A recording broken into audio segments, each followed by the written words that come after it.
Well, the Occupy movement already has had a number of significant successes. One of them, as you say, is to kind of change the national discourse. These concerns and fears and so on were, of course, prevalent for a long time for perfectly objective reasons, having to do with changes in the socioeconomic system in the last 30 or 40 years.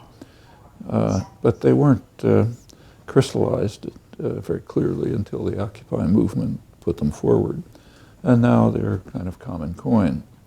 So 99% and 1%, the radical equality, the farcical character of purchased elections, the corporate shenanigans that led to the current crisis and have been crushing people for a long time, the overseas wars and so on. What are that's one major contribution. The other one is not discussed so much, but I think it's pretty important. This is an extremely atomized society. People are alone. It's a very business-run society, and the very explicit goal of the business world is to create a social order in which the basic social unit is you and your television set, in which you're watching ads and going out to purchase commodities, gain wealth, forgetting all but self. And now it's considered a kind of an ideal, but it's also intolerable to human beings. One effect of the Occupy movement has been simply to spontaneously create small social systems of solidarity, mutual support, cooperation, cooperative kitchens, libraries, and health services, general assemblies in which people actually interact and so on. That's something very much missing in the society. And when we talk about potential, part of the potential would be to, first of all, maintain those bonds and associations after the tactic has outlived its usefulness, and tactics do outlive their usefulness. But after that happens, if what has been learned and internalized can be sustained and extended, that would be very important in itself. The other dimension is how much can you engage the rest of the so-called 99% in these activities, concerns, interactions, and so on. That's the next big step that has to be taken.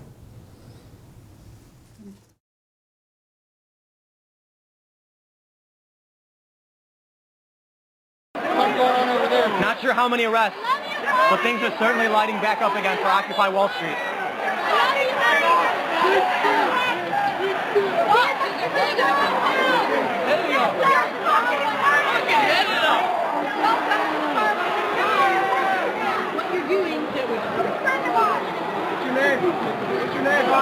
Defeat the revolution! Defeat the revolution! And made it possible. Violent revolution is made inevitable. JFK. Remember this. Remember those words. Revolution cannot be started, nor can it be stopped. The moment that it gets going, it just does. We are revolutionaries. We're going to awaken the people. NYPD moving in very aggressively right now.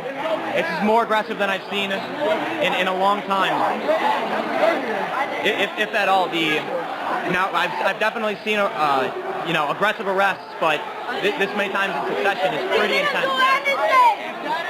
Make a hole! Make a hole! Make a hole! It's okay, brother! It's strong, brother! It's strong! Here are the tourists sightseeing in New York.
guys know better than black shirts, you fucking fascists! Fucking fascists! You got sold out! Oh, nobody can go in the bank. Bank of America, bad for America. Bank of America, bad for America. Bank of America, bad for America. Bank of America, bad for America. Bank of America, bad for America. Bank of America, bad for America. Bank of America, bad for America. Bank of America, bad for America. Bank of America, bad for America. Bank of America, bad for America. Bank of America, bad for America. Bank of America, bad for America. Bank of America, bad for America. Bank of America, bad for America. Bank of America, bad for America. Bank of America, bad for America. Bank of America, bad for America. Mic check! Mic check! My name's Allie! My name's Allie. I'm from D.C. I'm from D.C. I'm with Code Pink. I'm with Code Pink. And I'm here saying it's time to bust up Bank of America. I'm here saying it's time to bust up. Because Bank of America. Because Bank of America gives money. gives money To Republicans and Democrats. to Republicans and Democrats. And that way. No No matter who wins the elections. matter who wins the elections, Bank of America wins. Bank of America wins. So it's time to get corporate money So to get rid of money out of our politics. out of our politics. Bank of America. Bust up. Bank of America. Bust up. Bank of America. Bust up. Bank of America. Bust up. Bank of America. Bust up. Bank of America. Bust up. Bank of America. Bust up. Bank of America. Bank of America.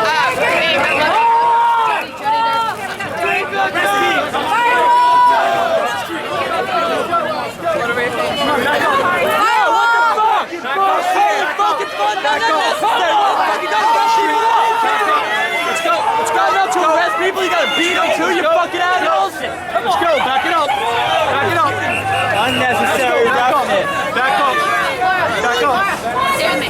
Back up, let's go, cross the street! Let's go! What if we leave it over the walkway? They're building the sidewalk already. Who do you serve? Who do you protect? Who do you serve? Who do you protect? Who do you serve? Who do you protect? Who do you serve? Who do you protect? Who do you serve? Who do you protect? Who do you serve? Who do you protect? Who do you serve? Who do you protect? Who do you serve? Who do you protect? Who do you serve? Who do you protect? Who do you serve?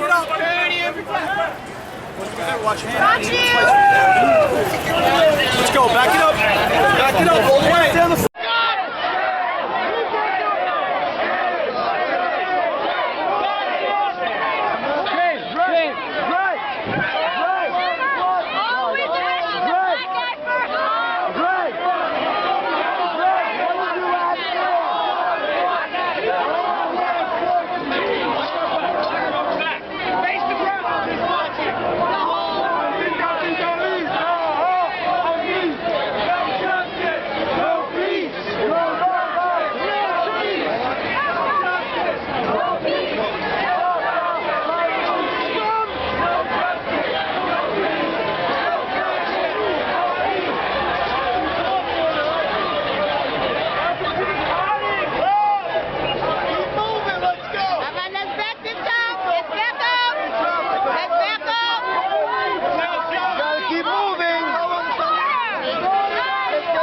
team over here. You gotta keep moving to get pedestrian traffic going. Let's go, guys.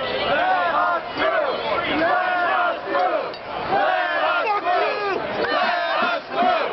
Let us through! Let us through! Let us through! Let us through! Let us through! Let us through! Let us through! Let us through! Let us through!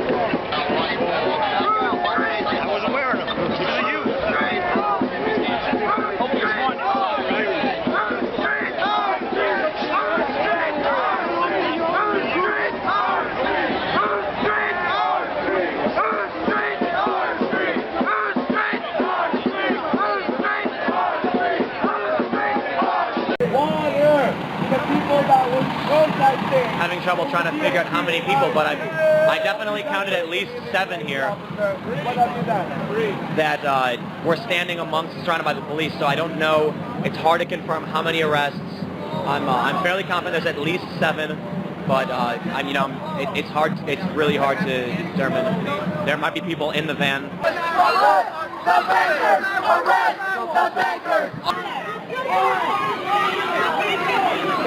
Careful, careful.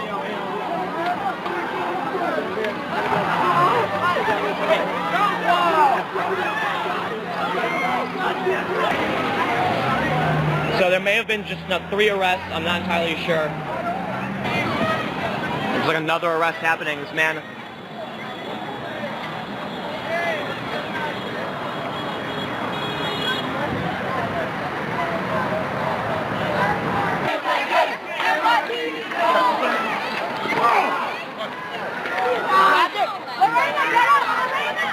More arrests happening live right now, excuse me. I automatically start. As soon as the light changed, I tried to cross. During the walk signal, police came in and they're grabbing people now on the other side of the street.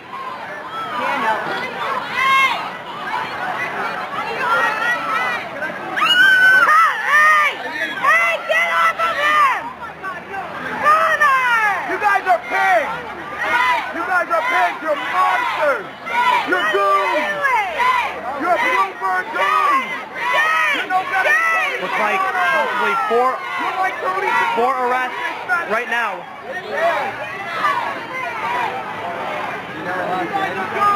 Wake up, women! Where's the target? 3 women arrested, it seems, and a man, possibly two men arrested. Just now I see 1 man and 3 women arrested. Now the light changed and the group started cutting back across from the other side to this side. I tried just walking across. The police charged in, they targeted some people, pulled them out, shoved all of us back. So I'm stuck here on the median on West Street. Looks like this man might be bleeding. His ear is red, his mouth looks red. I'm not entirely sure. The guy who got his face smacked in the ground. What did he do? They just grabbed people who were Grabbed crossing. him randomly? The people were crossing back and forth from this side to that side, Yeah. and the police just ran in and made a couple of grabs. Okay. I think they're just trying to make an example of a few people, basically. I mean, that's the sense I get. Well, every time the light changes, they seem to be arresting people.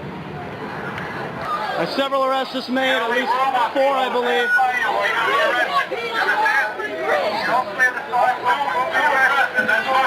Now we have to clear the sidewalks. We're not out on the streets, we're not out on the sidewalk. You act always to grab that person! Officer just bashed his throat with his hands in scaffolding. Gotta exit the sidewalk, come on, up that way. Threatening a mass arrest here. And then I'm gonna tell everybody what's on the arrest. Why are you afraid of us? I don't get it. Gotta clear the sidewalk for pedestrians! We are pedestrians. Gotta clear the sidewalk for pedestrians! We are pedestrians. You gotta keep it open, you can't block pedestrian traffic! We are pedestrians, we're allowed to be out here. I don't think there's a legal difference between a protester and a citizen, a civilian. I've seen the police say that you can't block the entire sidewalk. We're not blocking it, we're walking down it.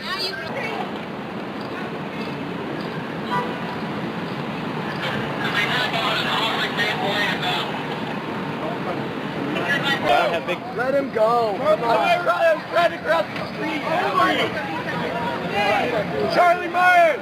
I was trying to cross first day! 315-91! 315-91! Myers?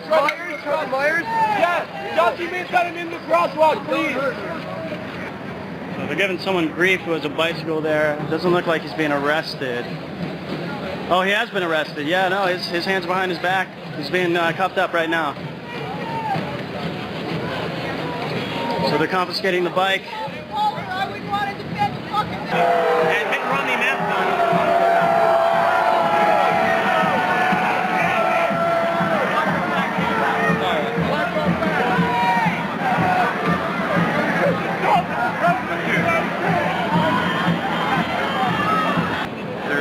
guys, the Lawyers Guild, Green Hats, they were estimating over 120 arrests so far today. Yep. That's what the Lawyers Guild kind of like guy was saying. And it's interesting, why would they arrest a medic? One of them was actually... Well, they're arresting live streamers, they're arresting journalists, they're arresting people who are just on the sidewalk without even giving an order or anything. They just snatch and grab anybody. They went after a couple journalists that were just on the sidewalk milling around. Unbeknownst to me, nothing illegal was done by those journalists because they always keep it very professional. And all they do is snap photos and video. I haven't seen anything illegal. I mean, I don't know all the laws in the land, but I know most of them, and I didn't see anything egregious. Yeah, there's no rule breaking. There's no breaking property. I haven't seen anything by the protesters that would justify any use of force or any violence.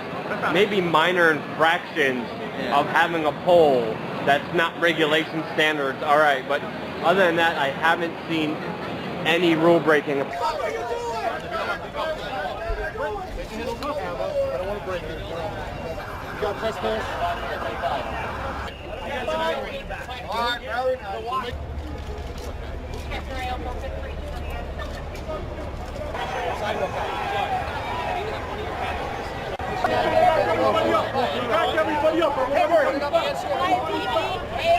Thank you.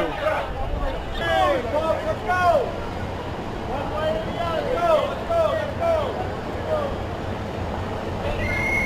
go. Welcome to Uprising, David Graeber. Thanks. So in your book, you tackle a very fundamental question at the outset before you go into the history of debt, and that is how we think about debt and how it becomes and has become a question of morals, of morality. And no matter what one's politics, we have so deeply ingrained into our minds the fact that if we are in debt, we are obliged to pay off that debt. How did that concept come to be so prevalent? Well, in a way, I wrote the book to answer that very question, because it's something to smack your head against all the time if you're doing political organizing, for example. The fact that anybody who's in debt feels that they have done something wrong. And you see that over and over again, actually, throughout world history. Even the words for debt, sin, and guilt are the same in so many languages, from Sanskrit to Aramaic to German. So in a way, I guess what I was really trying to ask in the book is, first of all, how is it that we come to see all moral imperatives as if they were debts? And why is it that that notion of debt has this moral hold over us? I started the book with a conversation where I'm describing structural adjustment policies to this very well-meaning, sort of liberal activist lawyer.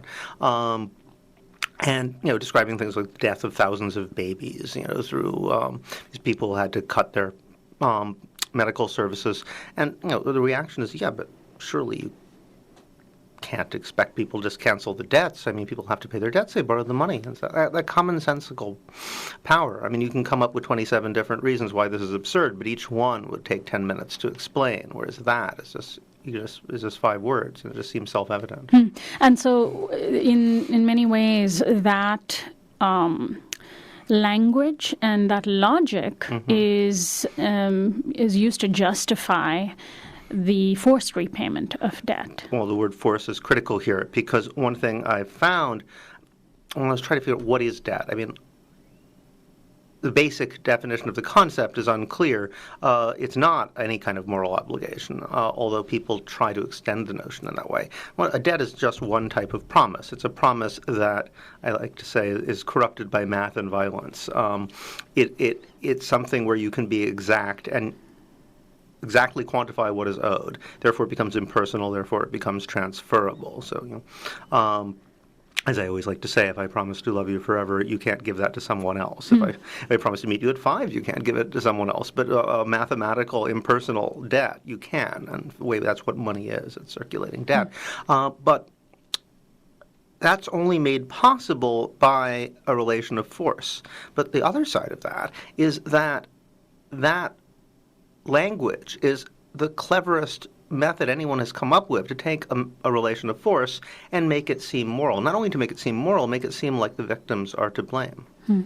Well, let's go into the history. First of all, the standard accepted history written by economists of how money came to be, and you describe in your book how there's an accepted myth that first came bartering, then came the invention of currency, then came credit, if you will.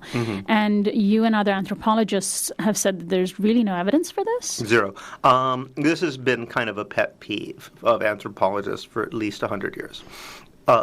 Adam Smith made up this story, in 1776, actually, when he wrote Wealth of Nations. He was just speculating what must have happened to lead to money.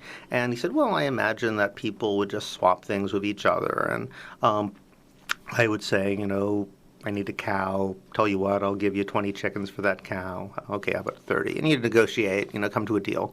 And problem is that, if they don't happen to need chickens, you don't have anything else they want, no deal. So you kind of have to invent something to use as a medium of exchange. This is the standard line. And everybody learns this in one way or another.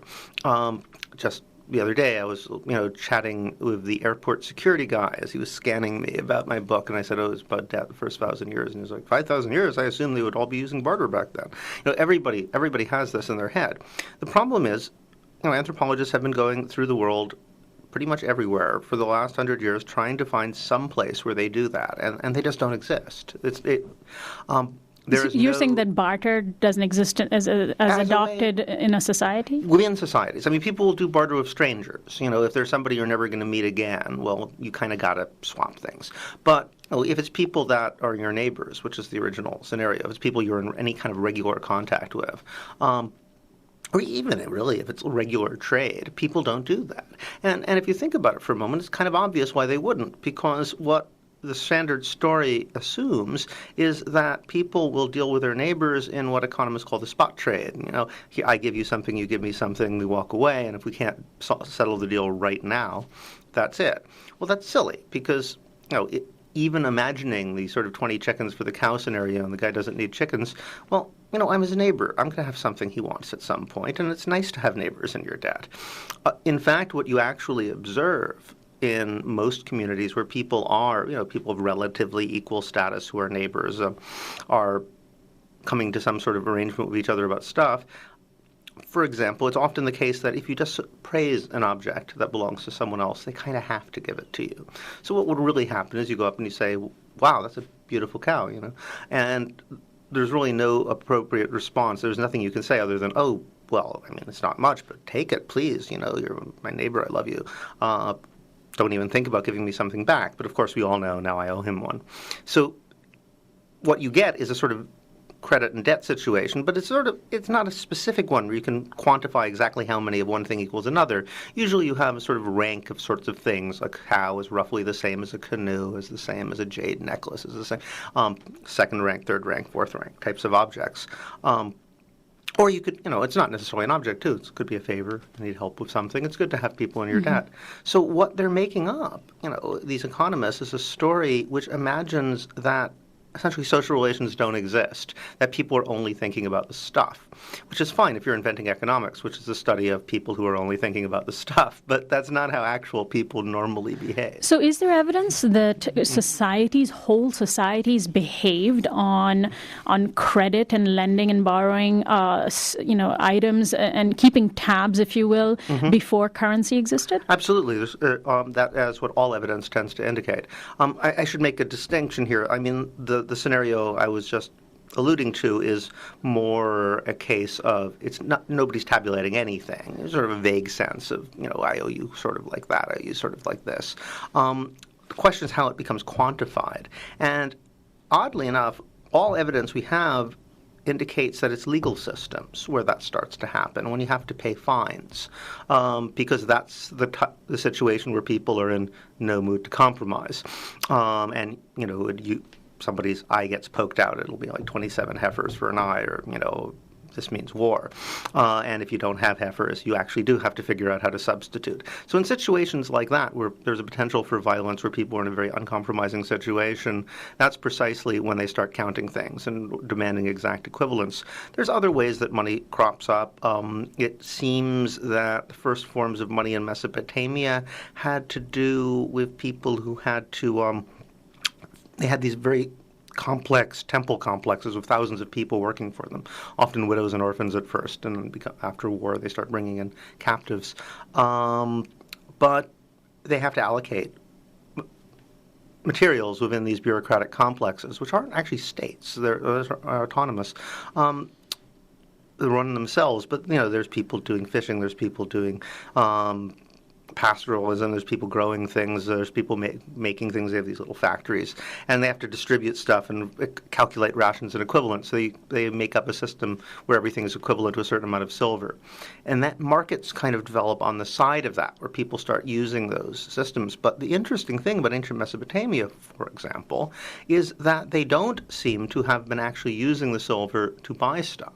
In fact, sort of real giveaway is they didn't make scales accurate enough to weigh the very, very tiny bits of silver that would have been required to buy, a hammer, a chair, a shirt, something like that, even though it seems that people were, after a while, buying them. So everything was put on the tab.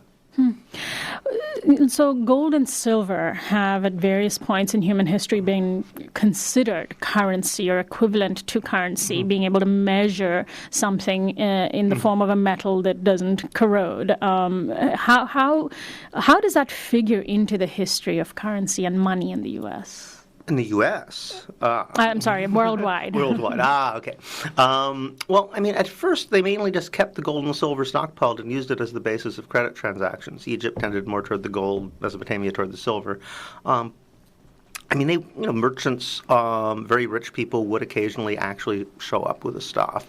Or sometimes you'd bring it in at the end of the year. So you'd run up a tab and with your local merchant, and then every 6 months to a year, you just sort of show up with something either denominated in silver, if you had some silver, actual silver. But again, they weren't stamping the silver in uniform bits.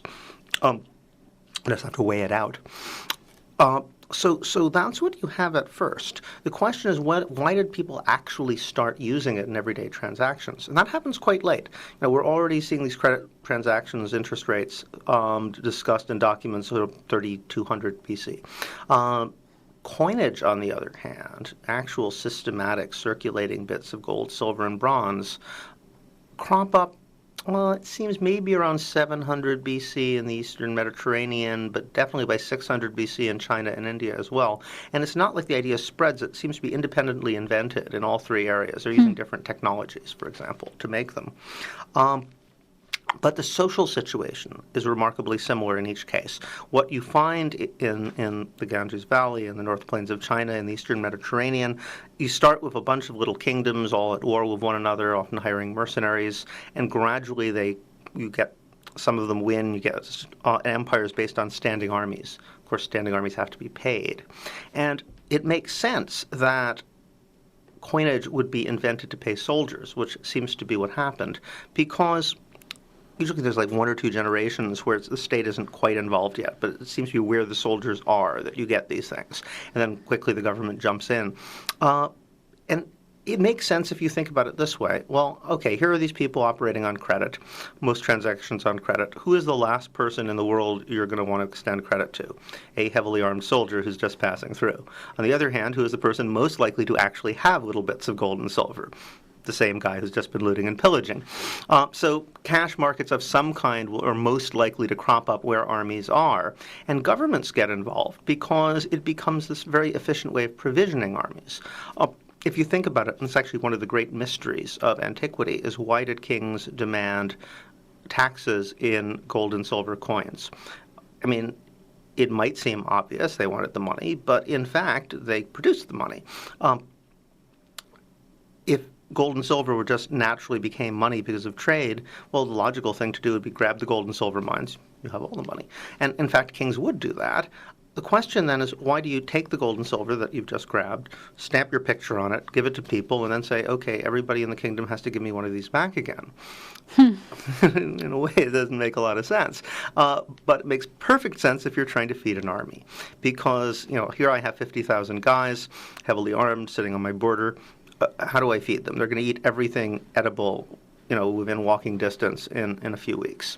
After that, unless you're going to employ another 50,000 people, bringing them food all the time, you're in trouble. I mean, either you got to send them out conquering people all the time, which doesn't always work, or you've got a problem. Well, the easiest solution to the problem is give them little pieces of gold and silver with your name on it, which, of course, is the kind of thing they'd be carrying around anyway. There are already these little markets on the side. And then say, everyone in the kingdom has to give me one of these back. You automatically employed your entire population getting soldiers things they want.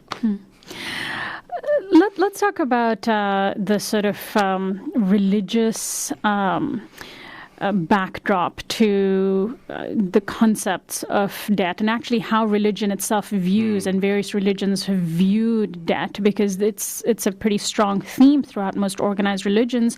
The Catholic Church comes most strongly to mind, and the concept of moneylenders as being sort of uniformly evil, viewed throughout so many different cultures.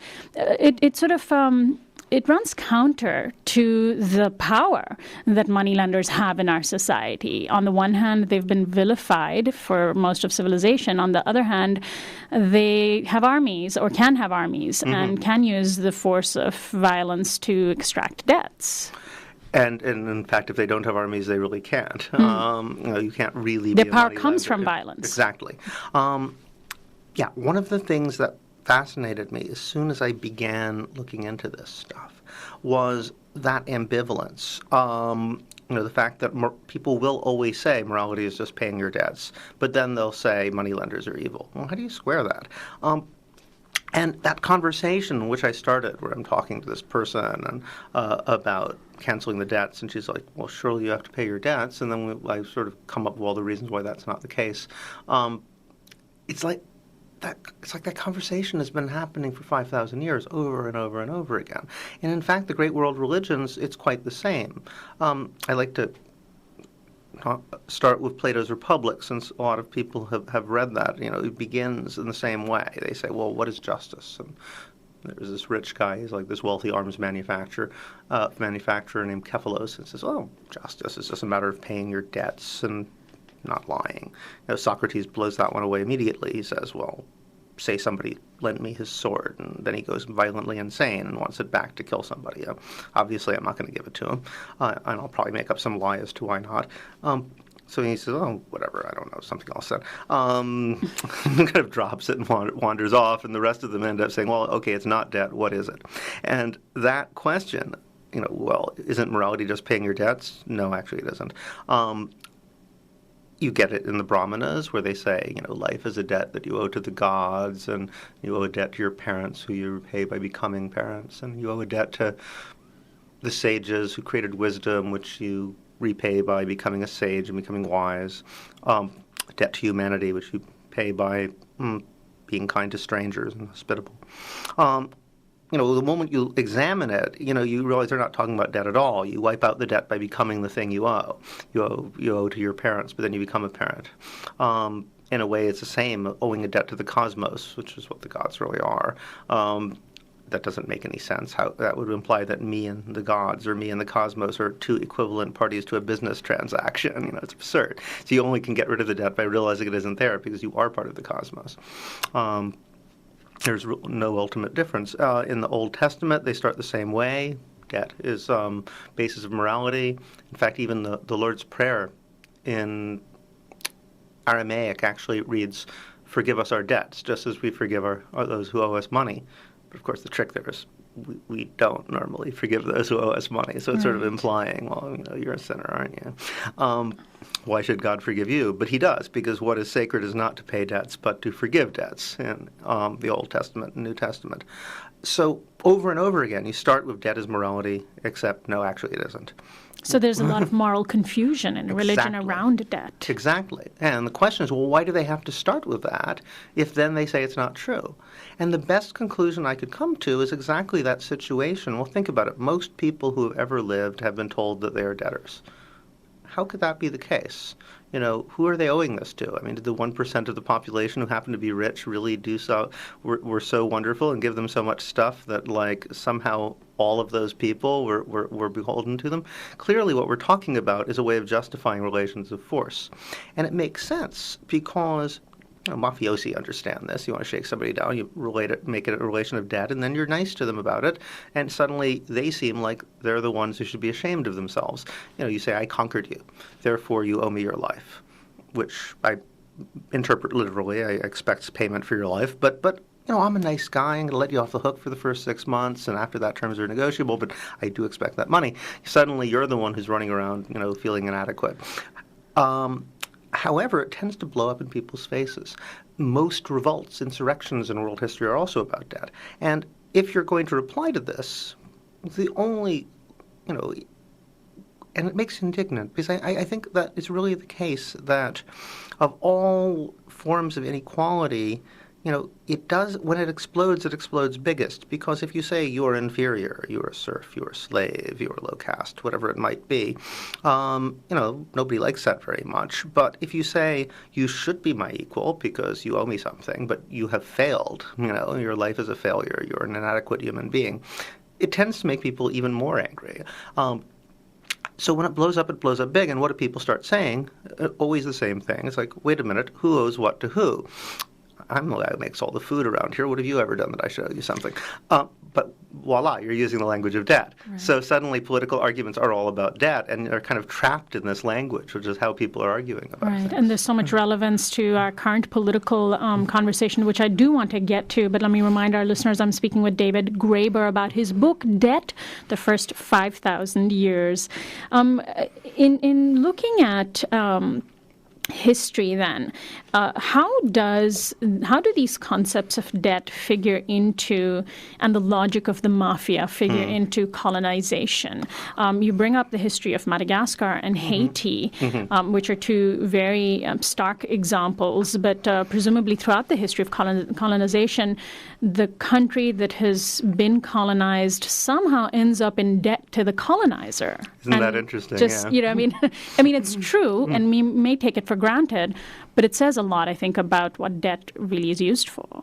Absolutely. And it also alludes to the example I said of feeding the army, because one of the myths that we have in our heads is that governments and markets are somehow inimical to one another. They're opposite principles. So that, you know, throughout the last 100, 200 years of political history, we've been told we basically have to make a choice. We can go for the government bureaucracy, or we can go for the market. In fact, if you look at history, you discover that markets and governments are intimately tied to each other and can't really exist without each other to a large extent. Governments create markets, markets sustain governments. It's the same thing with the colonial world. The first thing they do is they use tax policy, just the way that the ancient kings used tax policies to create markets to feed soldiers. They create tax policies to create markets. So General Gallieni, when he conquers Madagascar, one of the first things he says is essentially, well, you know, outfitting an army to conquer you is expensive. Colonies are supposed to sustain themselves. I'm going to charge you now for the cost of your conquest. I will issue paper money, and everybody's got to give me, you know, 20 Malagasy francs back again every year. And it was, I mean, they were utterly self-conscious about what they were doing. They said, I think they called it the moralizing tax in French, or the educational tax. Yeah, teach them the value of work. You know. So the colonized is indebted to the colonizer for being colonized. Exactly. Yeah. So the expenses of being conquered, and they did the same thing in India. It was extremely intentional. The idea of creating markets, because they were, this is ridiculous. You have all these self-sustaining communities. We need to have these people in debt so they will start doing wage labor so we can have exports. So debt was used very, very intentionally. And one of the things I discovered while writing the book that really surprised me is the slave trade actually ran entirely on debt. There was like endless chains of indebtedness. It all started with financiers in London who would then fund merchants in Bristol who would advance products to merchants in Africa, and it would go down the chain so that they would lend things and get people involved in debt traps, either to force them into raiding people to get slaves, or often into selling members of their own family, or they get people caught in these terrible debt traps, which is, of course, the great social nightmare throughout history. Is like the population falls into indebtedness so severe they have to sell off members of their family or even themselves into slavery. Well, related to that is a very fascinating part of your book about marriage and debt. And I mean, it's grim. It's a very grim history. It makes one think very much about whether women were treated as currency. In some places they were, and this is one of the things that really startled me when I was looking at the history of medieval Ireland. They had this very complex system of honor price. Everyone has a price in honor, which is what you have to pay if you insult them. It's all legal systems again. But the highest denomination of currency are the kumals, which are slave girls. And so my first reaction, well, where does that come from? And nobody would say. I started looking around, and everybody just sort of, oh yeah, then they're slave girls, as if this is just completely unremarkable. And the more I started looking into it, the more I realized that slavery is essentially the primary form of commoditization. That's where it all comes from. There's a large debate in the 1920s about what they called, that they used to call bride price, and they renamed bride wealth, because the League of Nations is discovered in all these parts of Africa and other parts of the world that they said, oh, people are buying wives. This is a form of slavery. We should wipe this out. Is it the same as dowry? It's different. Dowry is intergenerational. So basically it's premature inheritance. And normally it goes in the other direction. It goes from the bride's family to the groom's. Right. Whereas bride price goes from the groom's family to the bride's. And it goes, across from the same generation. And this is what anthropologists rushed in to say. They said, well, this isn't buying a woman because you can't resell her, can you? It's just an arrangement. You can't sell your wife. Oddly enough, there are one or two places in the world where you could sell your wife. It's extremely unusual. One of them was England. Wow. Yes, and only 1923 was the last case. It was technically legal for a man to auction off his wife if she'd been unfaithful. Wow. But this is sort of clouded things a little. But anyway, they came in and they said, no, you're not buying anybody. It's a ceremonial thing. And this is true to a large degree. In a way, what you're doing when you make these payments in what I call human economies, where money is used to rearrange social relations, is you're saying nothing could possibly be the equivalent of your daughter, and I'm giving you this money to recognize that. Just as you'd give the same money if somebody is killed and say, well, I would never say that this is the same as your son who, my brother killed. Sorry about that. But, this is our way of recognizing that nothing could possibly recompense you. So in a way, it's a way of recognizing a debt that can never be paid. However, with slavery, suddenly it turns into a debt that can be paid. And one of the fascinating things to watch is how these human economies, where you can't pay debts, but at least you're, passing currency to say that you recognize that, turns into something where you can buy and sell people, and you can buy and sell things. And a lot of it has to do with debt. For example, in Mesopotamia, you present money, large amounts of silver for when you get married to the bride's family, and often the bride's family give it to the bride and she'll actually wear it. With these silver bands, which are the equivalent of how much her husband paid, to show off how much he's worth. And it's not buying someone at all, except all of a sudden, if the guy takes out a loan, his wife is security. So when debt comes in, suddenly she is transferable. And you hear of this thing happening even today in Afghanistan with, poor farmers who are in debt to the opium warlords. They offer their daughters as payment. Precisely. And so we see this sort of thing happening. Let's go back to, we were talking earlier about bartering, credit, gold and silver as currency. How did the introduction of money coinage, when it became sort of used in a mass scale, maybe around the time when currency becomes international, how does that change society, and also how does it change the concept of debt, if it does at all? Once you have coinage, well, it creates a crisis. Whenever you first get markets coming in, it actually, the stuff we were just talking about is a large part of it. It creates a one of the first things you always see is a crisis over slavery and prostitution. Because, in the past, using currency was a way of saying that sexual relations are legitimate, this is a proper marriage, money has changed hands. Suddenly you get phenomena like prostitution, you get slaves who are generally sexually available, and there you have to distinguish the good girls and the bad girls. In fact, there's a feminist historian, Gerda Lerner, who had a book called The Invention of Patriarchy, where she talks about this. Which I used quite extensively, because she points out the first reference to veils that we have are in this Middle Assyrian law, where they're actually saying that, respectable married women have to wear veils. Prostitutes and slave girls cannot wear veils, and all the penalties are not on the respectable women who don't, but on the not respectable women who do. So you have to distinguish like what women are commoditizable and what aren't. So it becomes a gender crisis in a lot of cases, and you see the same thing happen in ancient Greece, incidentally, where Athenian women actually had to wear veils. Most people don't know that because it sort of flies in the face of all of our prejudices about who's free and who's not. And, but yeah, they did.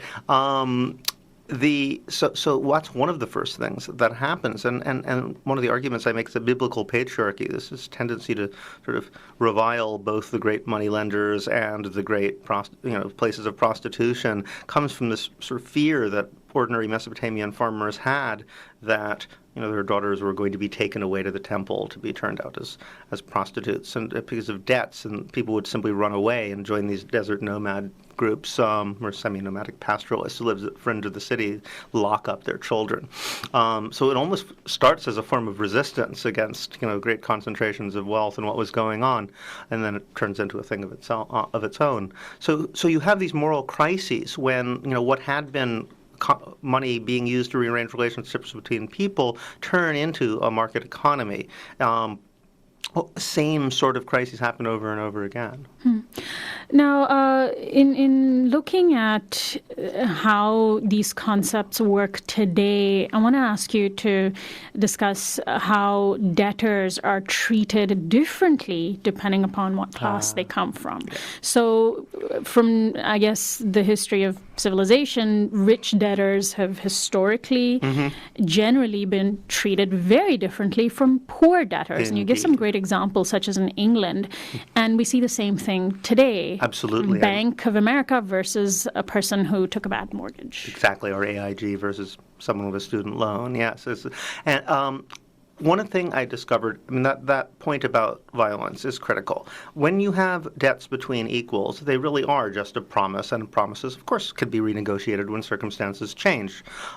People are reasonable with people they consider to be people like themselves. So in the same way that if my brother is in trouble and I want to give him some money, I'll say, no, it's a loan, don't want to embarrass him by giving him a gift. And then we forget, or we remember it differently. You could rearrange things.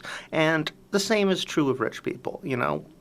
Back to the earliest Mesopotamian documents, you'll see these things saying, well, of course, we're both gentlemen. You're not going to charge me interest on this, are you? Very early you see this going on, and the way I put it is rich people can be incredibly kind, generous, and understanding when dealing with other rich people. I even call it the communism of the rich at one point. Of course it's from each according to their abilities, to each according to their needs, we'll work something out. And that's what we saw in 2008, where they made trillions of dollars worth of debt vanish through the waving of various complicated magic wands of one sort or another. Now, when it's a debt that you owe them, on the other hand, suddenly it's sacred. And suddenly it's a question of morality. Yes, it's a question of very basic morality. You should be ashamed of yourself even suggesting. How could you say? It's amazing. And this has been true constantly. I use the example of the debtor's prison because it became a scandal in the 1600s in England that they actually had two wings to debtors' prisons. And one wing was for the poor debtors, and they were not even fed, because the idea is you're a deadbeat, why should you live off the state? So unless they could figure out some way to get their relatives to bring them food, they would die of starvation. They'd be like living in these like tiny, insect-ridden, pestilent cells. They usually last about 6 months before they died. And the other branch was the rich debtors who were, allowed to have their own caterers and receive regular visits from prostitutes and manicurists and so forth and so on, and often would voluntarily submit themselves because it was nice to get away for a little while and to go to the debtor's prison to have some where people wouldn't bother you so much. It's completely double standards. In fact, if the poor debtors survived at all, it's because they took jobs with the rich debtors in the next cell. So today we have this situation with rich debtors versus poor debtors, but I want to go a little bit back, say 10 years ago or so, when the anti-globalization movement was in full swing, and the conversation around third world debt was really big. And I know you've been involved in the struggle against third world debt and for forgiving of that debt for a long time.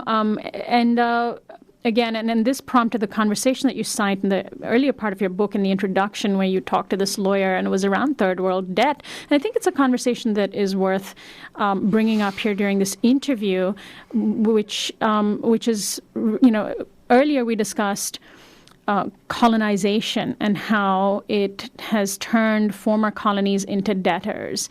And in effect, many of those debts are related to the debts that third world countries find themselves in today because of the IMF.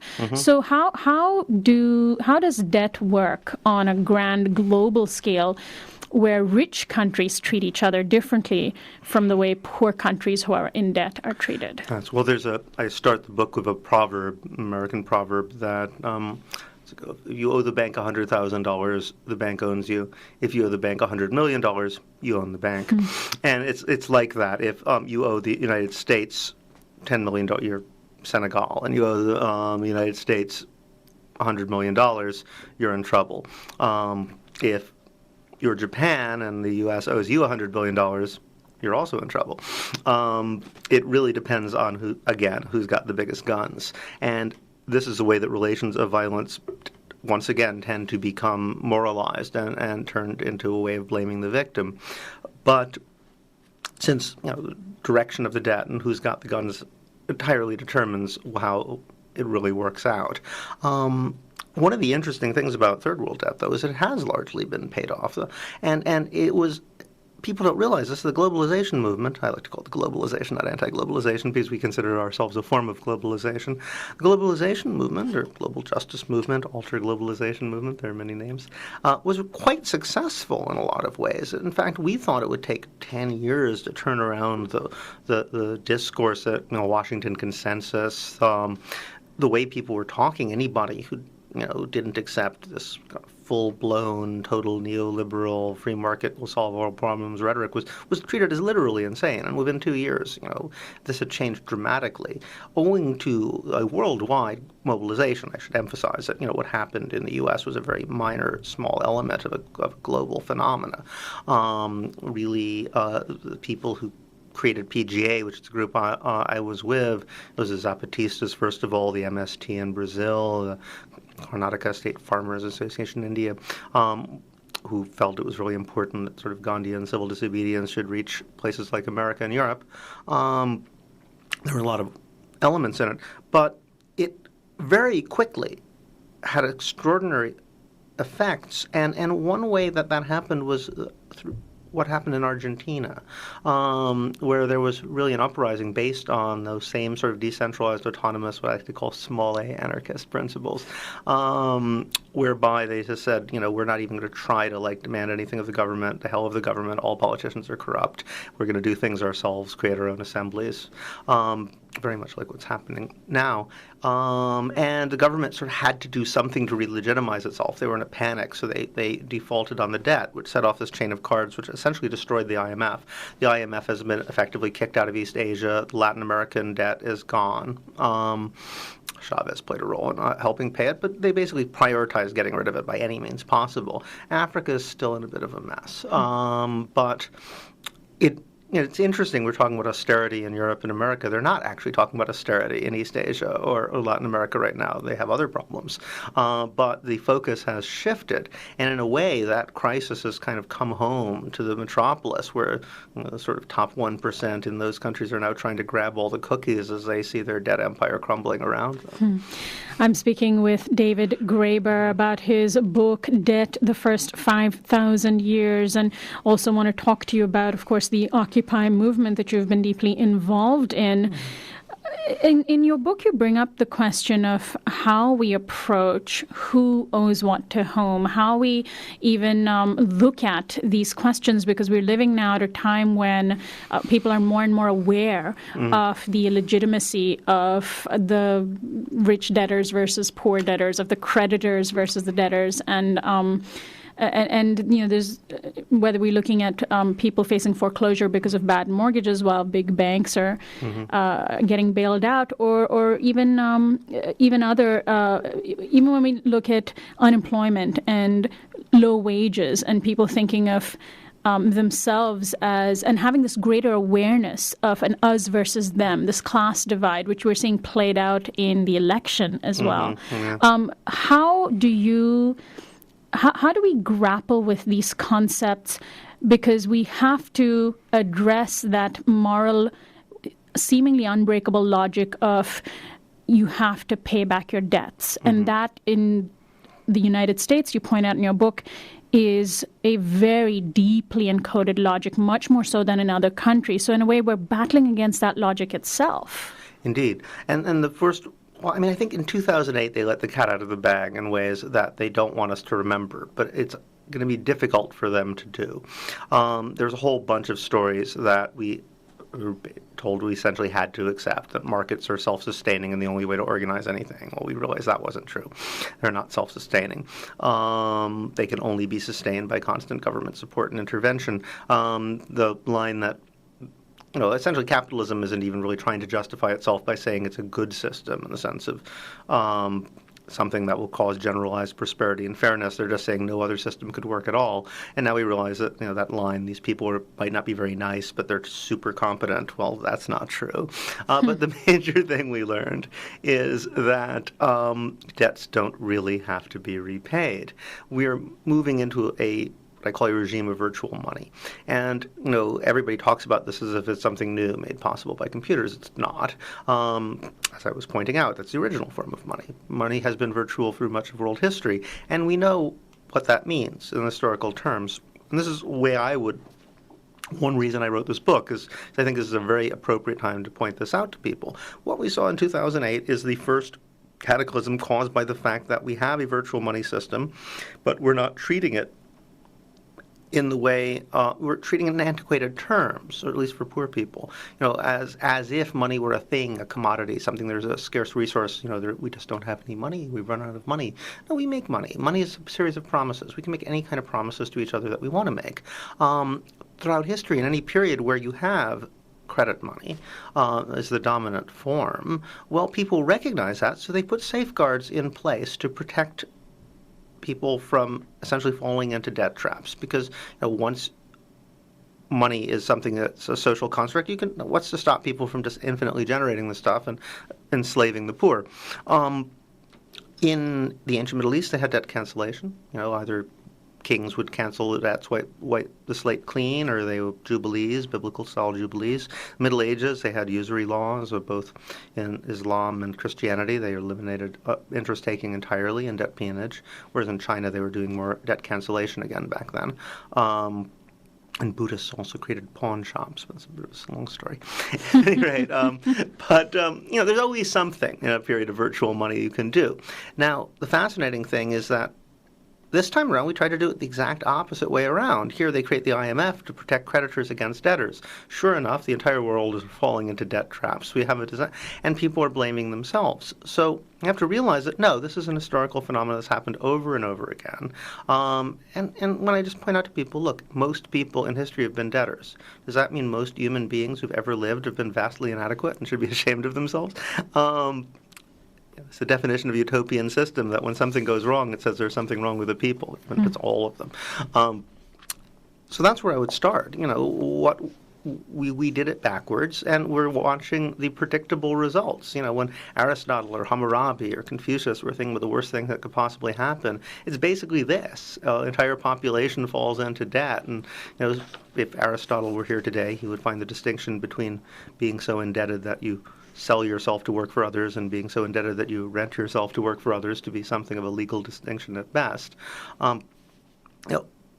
There is a way out, and we're going to have to look at historical examples. I end with a call for a jubilee, partially just to be provocative, but partially to point out that things like this have happened before, and there are solutions. Right. Well, what you bring up near the end of your book, which is interesting, is you quote Niall Ferguson, who refers to the industrious poor, because even defenders of capitalism have to ultimately justify capitalism as something that will theoretically benefit everybody. But they make a distinction between the industrious poor versus the non-industrious poor, people who are just not useful to society, apparently. Exactly, because they spend their time, taking care of each other. Meaning if they're poor, they deserve to be poor, which is what the logic is. Yeah, and I saw that phrase over and over again. Well, finance systems are ways of moving money from the idle rich to the industrious poor, because there are good poor people and there are bad poor people, and the good poor people are the ones who want to be capitalists, basically. Right. And I think that debt has allowed us to create this morality, which is perverse if you think about it, because what the last thing we need in this world right now is people to work even more. People are working way too much. It's destroying the ecosystem. It's the growth levels that are demanded by our current economic system are clearly unsustainable. It strikes me that if there are people out there who are taking care of each other and having a reasonable life and not, sort of increasing this endless massive expansion that's destroying the world, maybe they should be considered the pioneers of a new type of economy where which actually wouldn't destroy the planet. So let's talk about the Occupy movement and how it has changed the conversation pretty radically just in the last 6 months. Pretty amazing, isn't it? You've been involved in the origins of this movement. I was doing a lot of the early organizing. Me and about 80 other people, I would say, were the sort of people who started putting the thing together in August in New York. And how does the Occupy movement's language and its framing of the current political system address the concept of debt and capitalism, if you will, that fits within the history you've written about? Well, it's interesting. I was in New York in the summer. I was doing a lot of book promotions, and I was also doing some of this organizing. And I tried to keep them apart because, you don't want to use a movement to sell your book, and you don't want to impose your vision on a movement. But on the other hand, it was kind of hard to keep them apart because every time I would go to speak to an audience where there's any number of young people about the history of debt, 2 or 3 people would come up to me afterwards and say, "Do you think there's any way we could get some kind of movement going around student loan issues?" It was just everyone was just because it just seemed so unjust, the situation that people were in. And when the occupation actually began in Zuccotti Park, my friend Marissa, a videographer, Marissa Holmes, was one of the key organizers, also went around to sort of interviewing everybody she didn't already know who had come there asking, why are you here? Tell me your story. Another friend of mine, Chris, put up this We Are the 99% Tumblr page where we got similar stories, and it was remarkably uniform. People were saying, well, look, I'm one of the good kids. I did what I was told. I worked really hard. I studied hard. I got into college. I got good grades. Now here I am, $40,000 in debt. There's no jobs. Why are there no jobs? Because these guys who didn't play by the rules at all trashed the economy. And now I'm told I am a deadbeat and I'm a bad person because I owe them the money. Again, who owes what to who here? This is ridiculous. And it's that very, sense of humiliation blowing up in your face again, just as it has throughout world history, being told that you're in the wrong when clearly you're not. But when you talk about capitalism, it's very interesting. One of the things that fascinated me was the alliance between labor unions and working people in general, and these people who, are kids who just got out of college and are unemployed. Normally, a bunch of unemployed college graduates worried about their student loan debts are not the sort of people, say, a transit worker in New York is going to most identify with. However, here we have the transit workers union suing the police over the arrest buses and totally coming down on our side aggressively. And I think it has something to do with a shift in the nature of capitalism itself. Which is less and less about, extracting value through the wage at all. It's much more about financial manipulation, which through alliance with the state. It's looking a lot more like classic definitions of feudalism, which is sort of directed geopolitical extraction.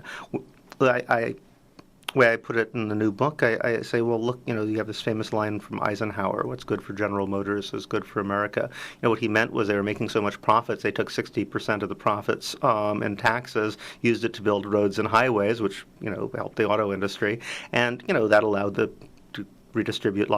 make lots of jobs, redistribute lots of kickbacks and bribes, and, the economy flowed. Now, what do we have? We have General Motors makes no money at all in cars. It's all in the finance department. Almost all profits are made in finance. These guys are paying no taxes whatsoever. Instead, they take some of the profits from the finance, bribe the politicians to allow them to write the laws to take even more money through finance. So I think the average American, it's hard to get the numbers, is paying like 20% perhaps of their income to the finance industry directly. It's taken out of their pockets. And who suffers the most and who can't get out of these things? Well, students who are stuck with student loans and the working poor, who are the subprime mortgage victims, who are the payday loan victims. So suddenly they're in a very similar situation.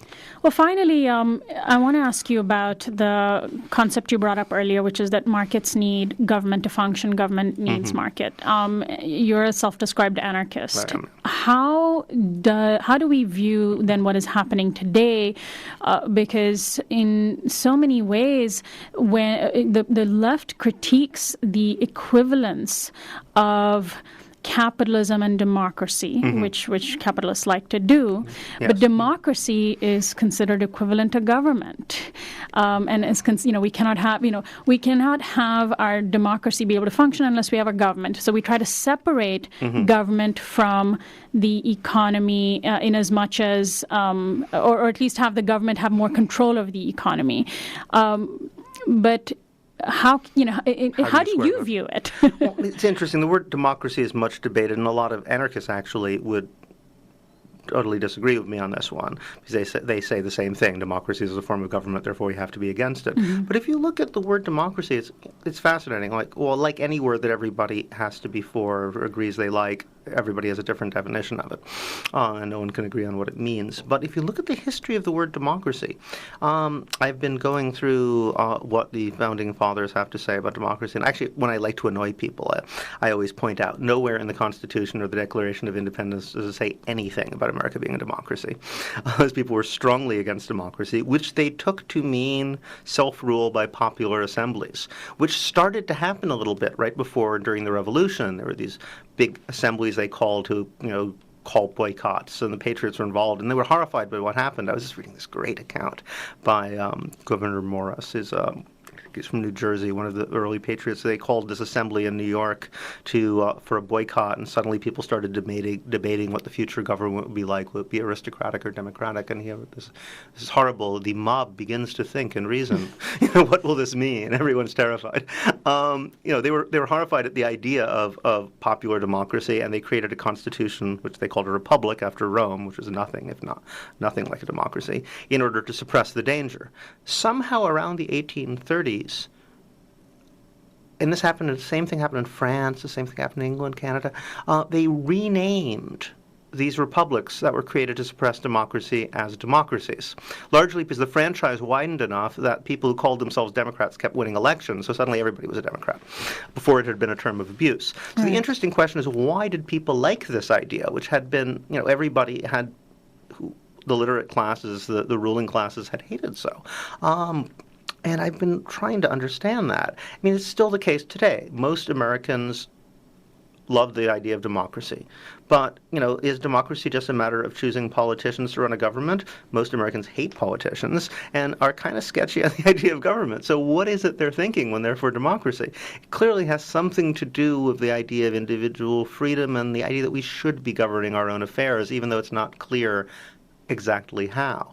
So I think it's quite conducive. A crime thinker, some of my favorite anarchist propagandists put it most succinctly.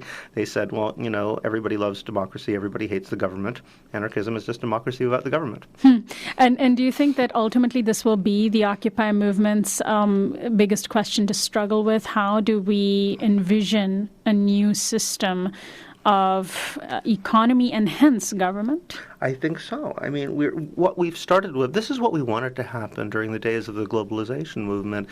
We thought we'd come up with these models, and they're thought of as anarchist processes, but they come as much or more out of feminism, out of certain spiritual traditions. They're sort of cobbled together. But they're kind of systems such as decentralized consensus, that can work without coercion, that could work without a police force. What I always say, an anarchist form of organization is any form of organization that would not require guys with weapons to show up at a certain point and say, everybody shut up and do what you're told. So any system that where you don't need those guys could be an anarchist system. So what we're trying to create are decision-making methods that could work without violent enforcement. And work has been done when we wanted people to learn, because when people find out, they tend to get excited. And it didn't really happen back in 2000 because it kind of got contained in the activist ghettos. Activists started all using the system, but other people didn't. And what's happened in Occupy is that, ordinary people are suddenly learning how to do this. It's very exciting. Well, on that note, David Graeber, I want to thank you so much for joining us today. Well, thanks for having me.